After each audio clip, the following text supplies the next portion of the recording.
Seja muito bem-vinda, muito bem-vindo a mais um episódio do podcast Inteligência Orgânica, esse papo que apela àquilo que você vê além dessa tela, além desse áudio, aquilo que você é capaz de absorver com o seu repertório, com a sua conexão neural, cerebral.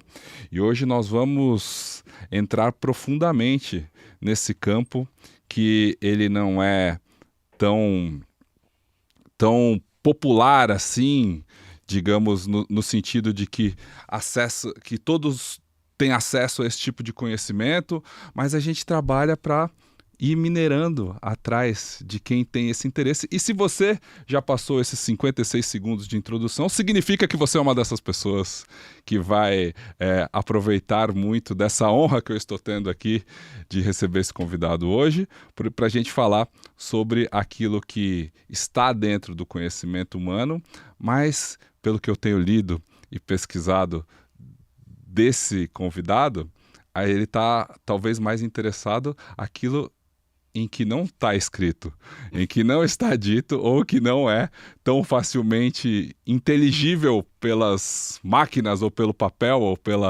pela pena. Enfim, estou ficando muito prolixo aqui no Inteligência Orgânica.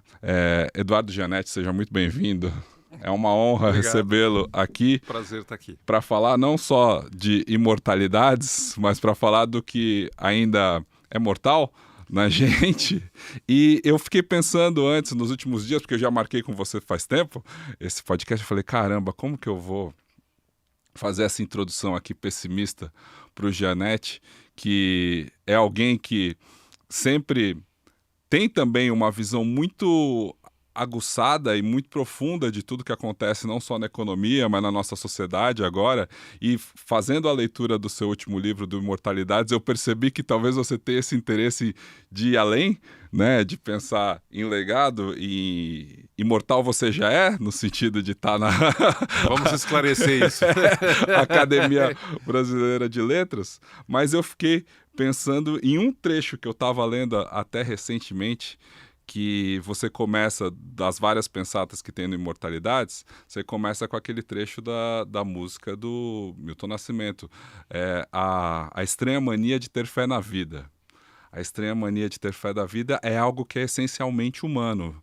E você que está aqui com a gente, ouvindo, acompanhando, espero que você tenha essa estranha mania de ter fé na vida, mas eu, aos quase 42 anos, tenho lutado com essa mania de ter fé da vida, porque eu sou um pessimista, Eduardo.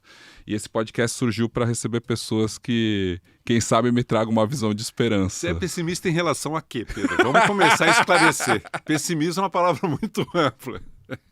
Eu sou pessimista em relação ao mundo que é intermediado pela tecnologia de uma forma em que a gente não consegue mais acompanhar. Sim. Né? De processos que ficam cada vez mais automatizados, da gente terceirizar o nosso propósito, a nossa atenção, da gente diminuir nossa capacidade mental, porque a gente tem tudo muito facilitado, e quem comanda essas tecnologias parecem grandes vilões do cinema, e que a gente vê um processo que o capitalismo tá levando a gente para um caminho que é de derrocada. Esse é o meu pessimismo. Eu não diria que eu sou pessimista, eu sou preocupado, atento, e pessoalmente eu tento me proteger. Eu acho que o que está ao meu alcance pessoalmente é não me entregar a esse mundo que me parece muito superficial e muito raso, e que não atende à minha demanda por reflexão, por pensamento. Eu não tenho rede social, nunca tive, sequer estou usando o WhatsApp, nunca usei o WhatsApp. Me protejo desse assédio e desse atropelamento do mundo digital. Uso a inteligência artificial com muita parcimônia e sempre tendo cuidado de checar por fora. Não aceitar como dado o que aparece, mas com muita parcimônia. Eu compartilho com você esse temor de que o uso excessivo dessas tecnologias cria o que eu chamo de narcose digital.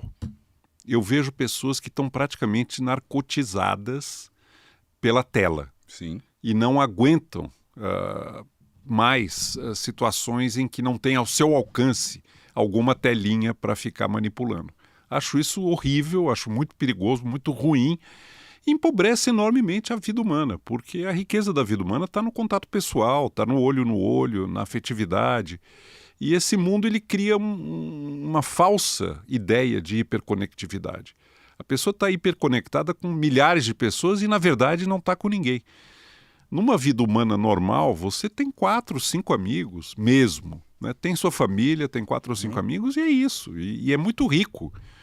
Então, eu acho que tem que usar com muito cuidado. Ninguém sabe para onde isso vai. Ninguém sabe. Eu acho que a humanidade sempre testou limites. E toda vez que há uma revolução tecnológica, surge uma bifurcação. O triunfalismo e a apocalipse. E a verdade é que nunca é um extremo nem outro. A realidade nunca oscila tanto quanto esse tecno-triunfalismo ou tecno-catastrofismo. É alguma coisa intermediária. Nós estamos tateando, estamos aprendendo a usar isso, tem muitos descaminhos, tem muitas ameaças. Mas quando eu começo a ficar muito pessimista, eu me lembro do que o Dante escreveu na Porta do Inferno. Abandonai toda esperança, vós que entrais. Isso é entrar no inferno. Você abandonar toda esperança, não tem mais outra coisa senão o inferno. Eu acho que é muito sábia a maneira como Dante coloca no portal do inferno essa perda radical da esperança. E a estranha mania de ter fé na vida é manter acesa essa chama. Nós estamos num universo totalmente desconhecido, testando limites. Vamos continuar nessa trajetória de aventura, de descoberta, nos precavendo, tomando cuidado e fazendo apostas. Porque a humanidade é isso.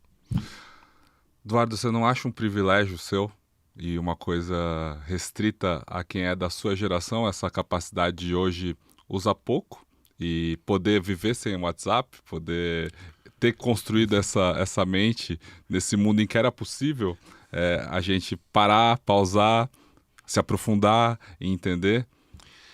Em parte é privilégio, mas paga-se um custo por isso também. Não é uma coisa... Eu fui muito pressionado de várias maneiras para entrar nesse mundo. E perde-se coisas não estando nesse mundo, né? Mas eu aceitei pagar o preço porque aquilo que você falou, um dos aspectos que mais me preocupa é a fragmentação da atenção, a dificuldade de concentrar. Que eu sou vítima, fui vítima. Então, ainda sou. É um corpo a corpo, a gente tem que se proteger para preservar essa capacidade de ler, por exemplo. Sim. Quando eu comecei a dar aula, não era uma coisa do outro mundo pedir para um aluno ler 3 ou 4 capítulos de John Stuart Mill ou 3 ou 4 capítulos de Marx. E liam, e anotavam, e fichavam. Quando eu parei de dar aula, já no início da década de 2010, eu parei em 2014, era quase impossível. Os alunos não conseguiam. Eles tinham muita dificuldade de ficar 2 horas sentados numa mesa com um livro aberto e um caderno anotando e depois relatando qual foi o resultado desse processo. Porque são 1000 demandas, é um estilhaçamento da atenção. Então é uma cracolândia digital. A gente está numa cracolândia digital. Eu acho que tem que tomar cuidado com isso. Eu criei um espaço para me proteger disso. Acho que em parte é sim um privilégio, mas como eu disse, tem custos. E uma vida pregressa, né? Ou seja, eu construí um caminho. Um caminho antes. Eu tenho a idade do seu filho também, do Joel, então você acompanhou de perto, imagino, né? Ou pelo menos não tão de perto, porque os pais da sua geração, como é o caso do meu pai, eu brinco que eu já passei mais tempo próximo com a minha filha de 6 anos, até por causa da pandemia, etc. e tal, do que meu pai passou nos meus primeiros 18 anos comigo. Não né? acho que é o meu caso. Não, você teve uma criação bem próxima. O Joel assim. nasceu na Inglaterra tá. e a gente... Era só eu, minha mulher e ele lá. Certo. Então a gente passou um período muito forte de convivência. E depois aqui no Brasil também. Todo. Não tinha empregado, não tinha família, não tinha nada. O meu pai, ele passou grande parte da minha infância como professor, mas dando 4, 5 aulas na faculdade e depois palestrando, saindo, assim. Eu tive um outro tipo de criação, assim. Claro, era próxima, era amorosa, né? Era de respeito e os valores com certeza foram transmitidos, mas era outro mundo, né? E hoje, com a minha filha, eu tenho sim esse privilégio de pegar na escola, voltar para a escola. Que ótimo, olhar que pro fim de maravilha. semana. É ótimo. Eu acredito demais, Pedro, nessa convivência no dia a dia, miúda, essa convivência no interstício do tempo. Acordar, tomar café, Exato. almoçar, jantar, conversar, sair, acompanhar de maneira assim muito próxima. Não de grandes momentos, mas das coisas pequenas da vida e do dia a dia. Eu acho que muito da formação e da educação se dá exatamente nesse convívio, Sim. que é disperso no tempo, né? Não há um grande momento em que você transmite a sabedoria. É uma convivência no dia a dia. O Joel cresceu numa casa cercado de livros, me vendo ler, lendo, vendo ali, ficando curioso, fazendo perguntas. Eu acho que isso passa. de alguma maneira é bom para ele, né? Foi bom para ele. Não, e para mim também. Mas eu brinco que a provocação era que eu fui atropelado no meio dos anos 90 com o computador em casa. Né? E a gente foi muito dessa geração, a minha, que sou de 83, de ser early adopter. Então a gente tava no computador, a gente começou a fuçar no computador. Depois veio o primeiro videogame. Eu tava lembrando aqui, antes da gente começar a falar, que você citou o videogame. Pra mim, quando chegou o Nintendo 64... O Joel foi a mesma coisa. Que é aquele mundo em que o Mario tinha as possibilidades de andar pra qualquer lado. E você via aquela coisa, o Super Mario, ele tá... Ou seja, aquilo deu uma explosão da nossa cabeça, assim, então é possível fazer isso. E a gente foi acompanhando. Aí ICQ, aí MSN, aí Orkut, aí sei lá o quê, e a gente vai... Você sabe, na minha geração, é lógico que é diferente, mas foi a televisão. A televisão. Quando chegou a televisão, aquilo abriu um universo, o desenho animado, as séries americanas. Eu ficava fascinado. Para mim, os momentos deliciosos, comendo pipoca, assistindo uma série de TV americana, era uma coisa... Era um pouco o que foi para vocês a descoberta do videogame. E eu impliquei com a televisão, porque eu comecei a me incomodar. Na casa em que eu cresci, a gente ia para a sala, ligava a televisão e ninguém mais conversava. E na minha juventude e adolescência, isso começou a me irritar profundamente. A falta de comunicação dentro da família, porque a televisão monopolizava a atenção. Meu pai chegava, ligava a TV e a sala ficava por conta da TV. Parava para jantar, no jantar não tinha TV, mas na sala tinha. E não se falava mais. Era um entorpecimento coletivo de todo mundo em torno da TV.